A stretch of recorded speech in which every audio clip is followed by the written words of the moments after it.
मैं हूं सऊद अशर और आप देख रहे हैं टीकेएन न्यूज।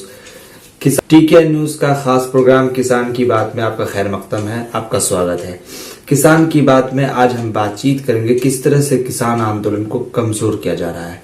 सरकार ने 26 जनवरी को जो लाल किले पर हिंसा हुई है और जिसमें 394 जवान और पुलिस घायल हुए हैं, एक किसान की मौत हुई है।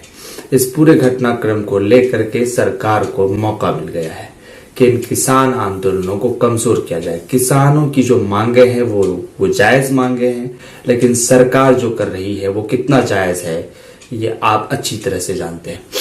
26 जनवरी को किसानों का ट्रैक्टर रैली था।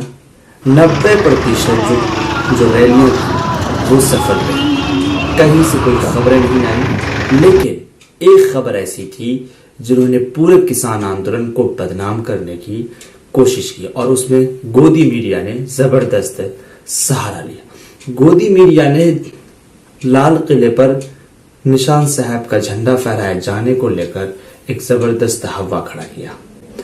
देश का अपमान हुआ और फिर तिरंगा का अपमान हुआ, जबकि ऐसी कोई बात नहीं है। लाल किले पर तिरंगा अपने शान और शौकत के साथ लहरा रहा था। उसके साइड में एक खंभा था जिसमें दीप सिद्धू नामी जो तथाकथित किसान है उन्होंने निशान साहब का झंडा फहराया और फिर जो किसान संगठन है उसका भी झंडा फहराया। ये पूरी सच्चाई आपके सामने आ गई थी। आप अच्छी तरह से जानते हैं कि जिन्होंने निशान साहब का झंडा लाल किले के साइड में, लाल किले के ही पास जिन्होंने फहराया वो कितना सही है और कितना गलत है आप अच्छी तरह से जानते हैं।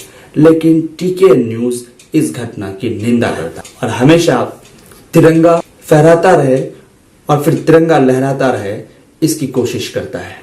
लेकिन आपको हम बता दें कि इस आंदोलन में जिस तरह से ये हिंसा हुई है और हिंसा भी कुछ खास लोगों ने की है, ये क्यों की है ये आप भी अच्छी तरह से जानते हैं। इसके पीछे कौन लोग हैं, ये हिंसा क्यों कराई गई है आप अच्छी तरह से जानते हैं। दीप सिद्धू का नाम आया है। दीप सिद्धू की तस्वीर, ये दीप सिद्धू हैं जिनकी तस्वीर आप देख रहे हैं। दीप सिद्धू की तस्वीर और किन लोगों के साथ है ये भी आप स्क्रीनशॉट पे देख सकते हैं। सनी देओल और देश के प्रधानमंत्री माननीय मोदी जी के साथ भी दीप सिद्धू की तस्वीर है, जिनकी रसाई इतने दूर तलक और इतने जो अच्छे लोगों के साथ हो सकती है, वो लाल किले पर निशान साहब का झंडा क्यों नहीं फहरा सकता है। खैर, आज हम इस पर बात इतना ही करते हैं, लेकिन आपको हम बताते हैं कि जिस तरह से किसान आंदोलन को बदनाम करने की एक बहुत बड़ी कोशिश थी और ये कामयाब भी दिखाई दे रही है, लेकिन किसान आंदोलन कितना कमजोर होगा इससे और किसानों का ये आंदोलन और आगे कितने दिन तक चलेगा ये अभी देखना बाकी है। 200 लोगों की गिरफ्तारी हुई है और 37 ऐसे नेताओं के नाम FIR दर्ज किए गए हैं और उनको नोटिस भी थमा दी गई है, जिसमें दर्शनपाल सिंह भी शामिल हैं, राकेश टिकैत शामिल हैं, योगेंद्र यादव जो स्वराज इंडिया के अध्यक्ष हैं वो भी शामिल हैं। लेकिन उन लोगों ने सरकार के इस रवैये के खिलाफ जिस तरह से मोर्चा खोला है और इस हिंसा की सारी जिम्मेदारी सरकार पर दे डाली है। किसान नेताओं ने इस हिंसा से किनारा कशी इख्तियार कर ली है, इसलिए कि वो जानते हैं कि 90% रैली उनकी कामयाब रही और दिल्ली पुलिस ने उनके साथ किस तरह से फरेब का मामला किया है, किस तरह से धोखा दिया है, ये भी वो बताते हैं। और वो ये कहते हैं कि बीजेपी ने जानबूझकर किसानों के इस कामयाब ट्रैक्टर रैली को बदनाम करने की एक बहुत बड़ी कोशिश, जिसमें वो कामयाब नहीं हो सकते हैं, ऐसा किसान नेताओं का कहना है।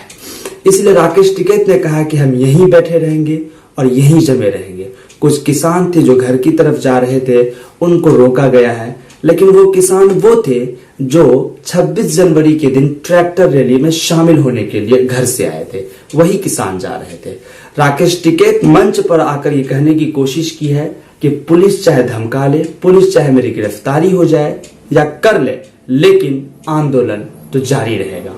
आंदोलन का मुख्य मांग वो तीनों काले कानून जो कृषि सुधार बिल हैं उनको खत्म करना है। लेकिन किसान संगठन के एक और नेता VM सिंह ने इनसे अलग इख्तियार, संयुक्त किसान मोर्चे से अलग हो गए हैं। क्यों अलग हुए हैं? उन्होंने कहा कि मुद्दा छोड़कर ये दिल्ली जाने की होड़ में लग गए थे, जबकि किसान नेताओं की मांग शुरू से आखिर तक वही है। किसान आंदोलन में शामिल आप किसी से भी बात कर लीजिए, उनकी मांग तीनों कृषि सुधार बिल को वापस करना है, जिसको लेकर वो आज 2 महीने से वहां पर डटे हुए हैं और सरकार से कन्वर्सेशन कर रहे हैं, बातचीत कर रहे हैं। लेकिन क्या सरकार को 2 महीने से जो किसान दिल्ली बॉर्डर पर, सिंगू बॉर्डर पर, गाजीपुर बॉर्डर पर और फिर चिल्ला बॉर्डर पर हैं, क्या सरकार को उनके साथ इस तरह के रवैये को अपनाना चाहिए? क्या सरकार को किसानों के हित में काम नहीं करना चाहिए?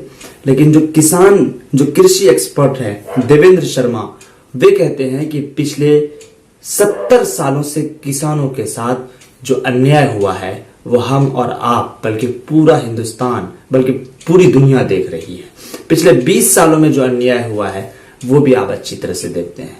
किसानों को जो एमएसपी मिलता है अब इस नए कृषि कानून में उसकी भी गारंटी नहीं है। पिछले 70 साल से जो हुआ, लेकिन अब जबकि इतना खराब इनके साथ हो रहा है तो किसान कैसे इसको बर्दाश्त कर ले। कुछ और तस्वीरें आपको हम दिखाएंगे किसानों की ट्रैक्टर रैली की।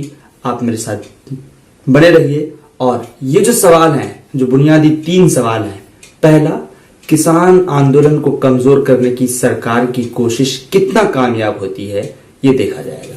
दूसरा सवाल, इस हिंसा के बाद लाल किले में जो निशान साहब का झंडा फहराया गया, इस हिंसा के बाद किसान नेता और किसान आंदोलन में लोग कितने जम सकते हैं, ये है।